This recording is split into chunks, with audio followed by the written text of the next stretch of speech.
Is it a good idea to have a city use 100% electricity? Well, we think that it's a great idea just because our city is all electric, it is able to self-sustain itself, and so there is no pollution because of the all electricity, and our industries don't have any fossil fuels coming out. So our air stays relatively clean. So I think it's a very good idea.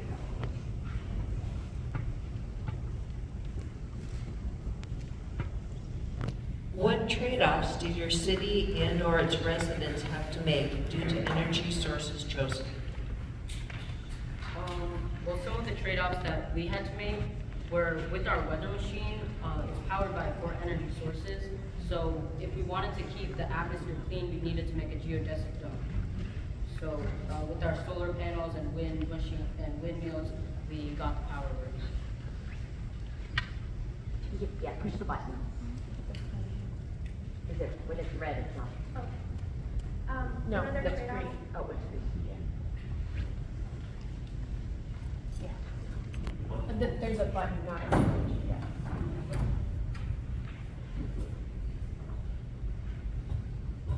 Test. Back in business. Another Just turn down the volume a bit. Another trade-off we had to make was there aren't as many cars as there would be in a normal city. They are electric powered, but we have our electric walkways, which most people utilize.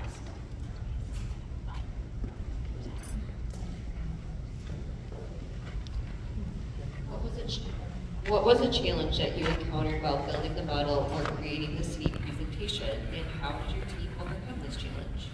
Well, one challenge we had building this model was our geodesic dome, because we had to build it with straws, and we used hot glue as well. And when we were trying to hot glue our straws, they would melt a lot of time, and so it took a while. But the first time we did it, it was way too narrow, so we had to build it add onto it, and then it was too big, so we had to cut it down. So that was kind of a challenge, but we did it. And another thing with our presentation is we had to find out a skit to make where it was realistic, and it would also help a lot of people within the skit, So my character is getting help from the city. She's getting ideas to make her city a better place. So I thought we did take a lot of time for the script to make it realistic and help.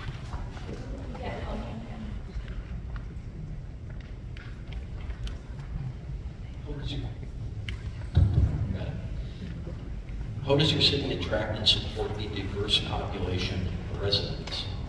And how does your city design ensure equal access and opportunity for people with disabilities? Well, one thing about our city is we have a program called the BNP. It stands for Basic Necessities Program, and it helps people with special needs. Maybe they're in wheelchairs, can't move around. So it teaches anybody how to maybe do laundry or fix a drain. So it's provided by the government, and it's free, so we can help our citizens. And adding on to that, all of our walkways and places to move are accessible for people with disabilities, as well as if somebody does have a disability and can't travel the distance to make it to their job or other places in our city. We do have cars for those people, so it is easier for them. And we offer free education. The Basic Necessities Program is also free, and people can learn the simple task of doing laundry or fixing a drain pipe. They can sign up for those classes, and they are also taken in the schools. And answering your question, also, our city is very diverse. We allow anybody from everywhere into our city, and we welcome them with warm hearts. How did your team decide to divide the responsibilities, share the responsibilities?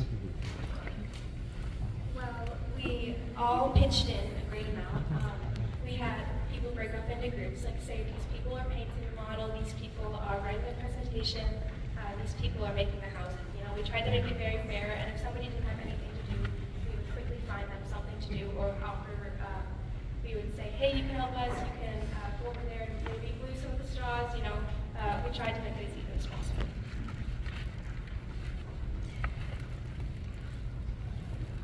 How did the engineering design process help you in creating and developing your site? Well, as Stanley talked about before, our geodesic dome, we spent countless hours on this, and we just thought that by going back and making improvements to our city, or to our dome, that it would be really helpful. And also to our train station, we've been through probably 5 or 6 like different variations. So every time we just kept on going back until we got it to be great. And also engineering that we learned a lot because we were able to 3D print, which we had to learn how to do, and that was a very big part of our city as we have 4 3D printed objects.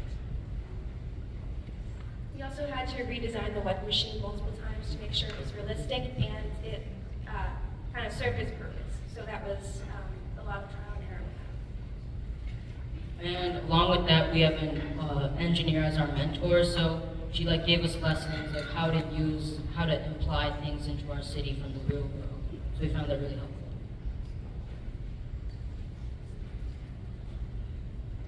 How did your team decide to divide responsibilities? Well, like we had stated before, we made sure that everybody had something to do, and if we felt like one person was doing more than another, we would make sure that it was even, and we would make sure that nobody was doing more than others. Like, Aggie had done our poster, which we were very thankful for, and while she was doing that, we were all working hard on this so that nobody was doing more than anything else. And along with that, we all did what we found we enjoyed to do. So myself, I worked with our engineering wires and the 3D printing. And I love to write, so I was helping writing the essay a lot, and I wrote some of the presentation. So we all kind of divided it up into what our interests were. So, that's my last question. In your presentation, you talked about your energy technologies, but in that power production and storage, how has this reduced your city's impact on the environment? Well, the way that it impacts our environment is by when we collect all of our power, it goes into these electricity wires and into our electricity buildings under winter to store. And we do that because it won't cause any pollution if it's under winter. So once it's from there, we can give the power back to the people in our schools and buildings. And because our city is all electric, there is no waste, so we make sure that we keep our city clean.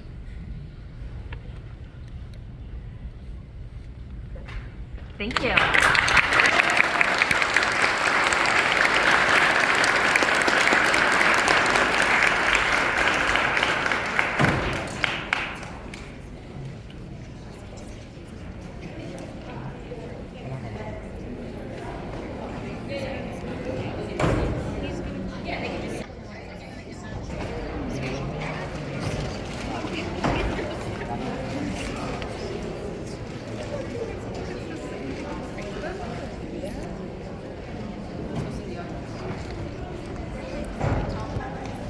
Good job, Taj. Good job, Poppy. This row is reserved.